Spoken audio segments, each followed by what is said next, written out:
అదృష్ట రత్నాలయం జ్యువెల్స్ అదృష్ట రత్నం అష్టైశ్వర్యాలకు మహానిలయం.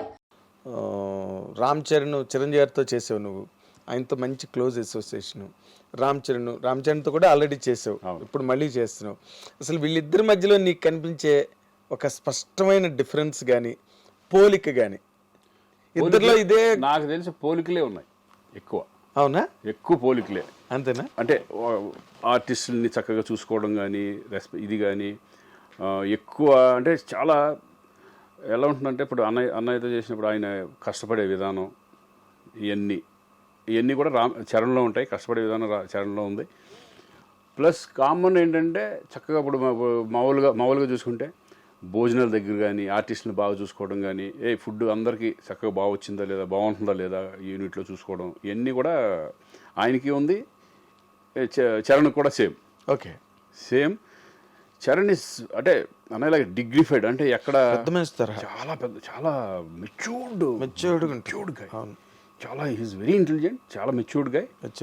స్టబ్బన్ చక్కగా నీట్గా ఉంటుంది. కానీ ఆర్టిస్టులు పలకరించే విధానం కానీ అందరినీ ఓన్ చేసుకోవడం కానీ ఇవన్నీ సూపర్గా. ఇప్పుడు అన్నయ్య సేమ్ అందరూ ఇప్పుడు అన్నయ్య సెట్కి వెళ్తే కమెడియన్స్ కానీ వాళ్ళు అందరితో కలిసి ఒక భోజనం చేయడం చేస్తూ ఉంటారు. అందరిని దగ్గర తీసుకుని మాట్లాడుతూ ఉంటారు కూర్చొని.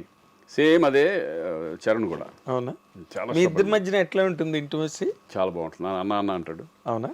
చాలా మంది అంటే కొంతమంది అయితే యాక్చువల్గా బాబాయ్ అంటారు, అనవచ్చు కానీ బట్ నన్ను అన్న అంటారు. ఓకే, అన్న అనుకుంటూ ఈజ్ రెస్పెక్ట్ చాలా బాగా ఇస్తారు. ఎందుకంటే అన్న దగ్గర నుంచి వచ్చినప్పుడు చాలా రెస్పెక్ట్గా. అసలు బాగా ఇష్టంగా నీకు రామ్ చరణ్లో ఈ ఇష్యూ నాకు భలే ఇష్టం అని నీకు? నాకేంటంటే decent, is very decent person. Stubborn and decent. ఆ డీసెన్సీ, ఆ హుందాతనం అది బాగా నచ్చుతుంది నాకు. ఓకే, ఆ హుందాతనం అనేది ఇప్పుడు నాకు తెలిసి కొంత ఏజ్లో కొంచెం ఒక రకంగా వేరే ఉంటుంది. అదే ఏజ్ అలాంటిది. కానీ ఆ ఏజ్లో కూడా ఈజ్ వెరీ మెచ్యూర్డ్ పర్సన్. ఆ మెచ్యూరిటీ లెవెల్స్ కానీ ఆ స్టబ్బనిటీ కానీ అవన్నీ నాకు బాగా నచ్చుతుంది. ఇప్పుడు మామూలుగా ఒక ఏడాది క్రితం కన్నా ఇంకో వచ్చే ఏడాది మనుషులు పెరుగుతూ ఉంటారు. అవును. ఇప్పుడు గోవింద్ అందరవాడలో చేసిన చరణ్కి ఇప్పుడు చరణ్కి డిఫరెన్స్ అనేది ఏంటంటే నాకు అప్పుడు ఎలాగున్నాడో ఇప్పుడు అలాగే ఉంది. ఇప్పుడు ఎలాగున్నాడో అప్పుడు అలాగే ఉన్నాడు. ట్రిపుల్ ఆర్ అంత పెద్ద సక్సెస్ ఇప్పుడు స్టార్ లెవెల్కి, ఇంటర్నేషనల్ స్టార్ లెవెల్కి హాలీవుడ్ వెళ్ళిపోయినా కూడా ఆ గర్వం కానీ ఇది కానీ ఆ కించిత్ ఇది కూడా లేదు. చాలా సింపుల్గా ఉంటాడు మామూలుగా. ఇప్పుడు బయట వాళ్ళకి చరణ్ అమ్మో అన్నట్టు ఉంటుంది కానీ బట్ సెట్కి వచ్చేసిన తర్వాత హీఈస్ వెరీ సింపుల్. ఎందుకంటే ఇంటర్నేషనల్ స్టార్ హాలీవుడ్ వాళ్ళే సినిమాలు చేయమని అడుగుతున్నారు పక్కన. లేదండి, ఇప్పుడు నేను అనేది ఏంటంటే ఇప్పుడు తారక్తో చేస్తున్నప్పుడు ఫస్ట్ సినిమా నేను తారక్తో చేస్తున్నాను. ఫస్ట్ టైం తారక్ కూడా నాకు ముందు నుంచి తెలుసు. నేను సినిమాలు చేయకపోయినా బిగినింగ్ నుంచి మా ర్యాప్ ఉంది. ఎలా? మేము ఫస్ట్ బిగినింగే మా ఇంటి పక్కన అక్కడ శ్రీనగర్ కాలనీలో ఉండేవాడు. ఇంకా హీరో అవ్వాలి అప్పుడు. అప్పుడు నుంచి తెలుసు నాకు. అప్పుడు ఆయన ఏంటంటే ఎనర్జీ లెవెల్స్ ఎక్కువ. టప మాట్లాడతా చక్కగా గోల చేస్తూ ఉంటాడు. అది ఇప్పటికి తగ్గల. అవునా? ఇప్పుడు అదే సరదా, అదే గోలగా ఉంటాం. ఒకసారి ఏడిపించడం ఈ టైప్లో. అంటే వాళ్ళు మారలా, యాజ్ ఇట్ ఈజ్ అలాగే ఉన్నారు. ఇమేజ్ పరంగా ఇమేజ్లు మారతాయి కానీ పర్సనాలిటీ మారలా. అదే మనుషులుగా అలాగే ఉన్నారు, పర్సనాలిటీ మారలా. అది నాకు బాగా. అదే ఇప్పుడున్న యంగర్ జనరేషన్లో అందరి హీరోలతో చేసావు కదా నువ్వు. ఆల్మోస్ట్ మహేష్ బాబుతో చేయలే, ప్రభాస్ వీళ్ళతో కొంతమందితో చేయలే. అంటే స్టార్ట్ అయింది కదా నాకు. చేద్దాం.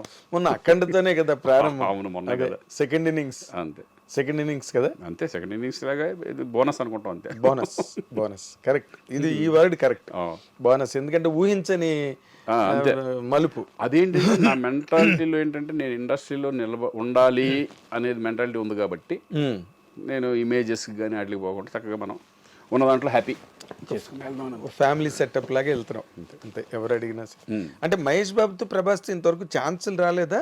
ఇప్పుడే వచ్చి మిస్ అయ్యాయా? లేదు, రాలా. ఇప్పుడు అనుకోలేదు అంటే తారక్తో నేను అనుకోలేదు, ఎక్స్పెక్ట్ చేయలే.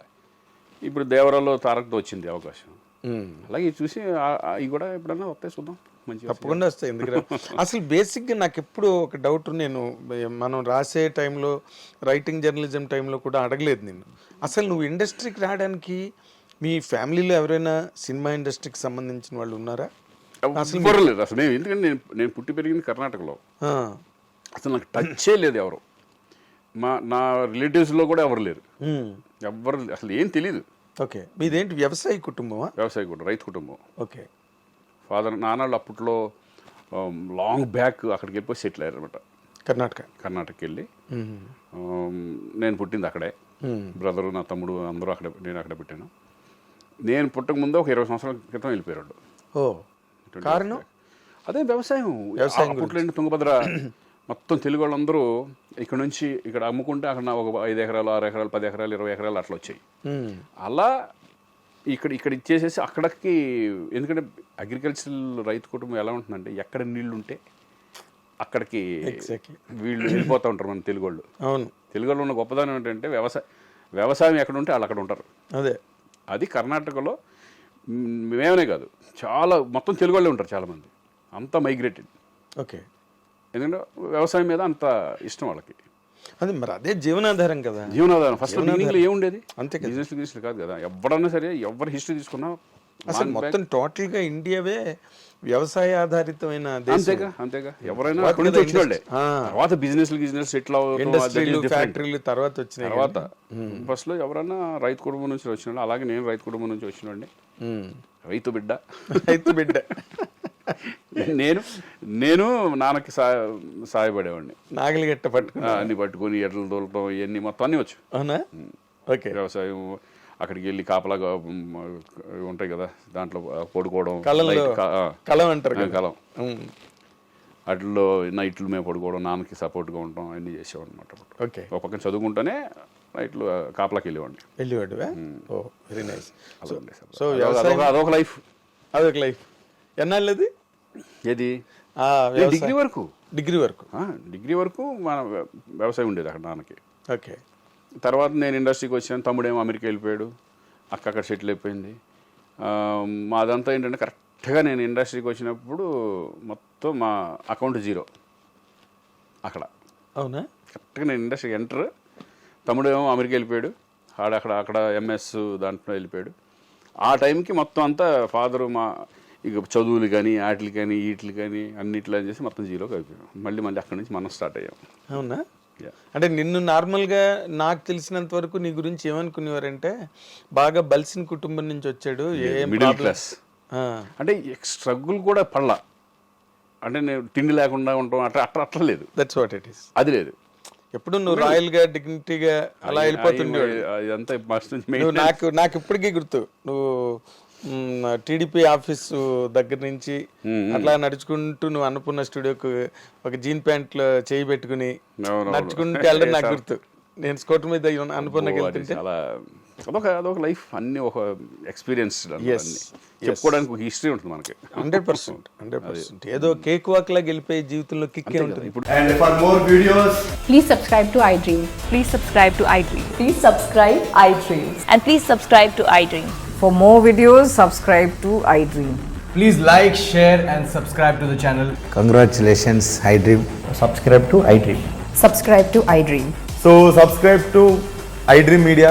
iDream ki iDream team andarki huge congratulations. Please subscribe iDream Media. Please subscribe to iDream. Subscribe iDream. Please subscribe to iDream. iDream అంటే నా కళల ఛానల్ సబ్స్క్రైబ్ చేసుకున్న నోరు తిరుగుతలేదు, మీరైతే గంట గుర్తు కొట్టండి. For more such videos, please subscribe to iDream. Subscribe to iDream. Please subscribe to iDream. Please subscribe iDream Media. Please do subscribe to iDream. Please subscribe to iDream Media. For best entertainment and information, please subscribe iDream. And don't forget to subscribe to iDream.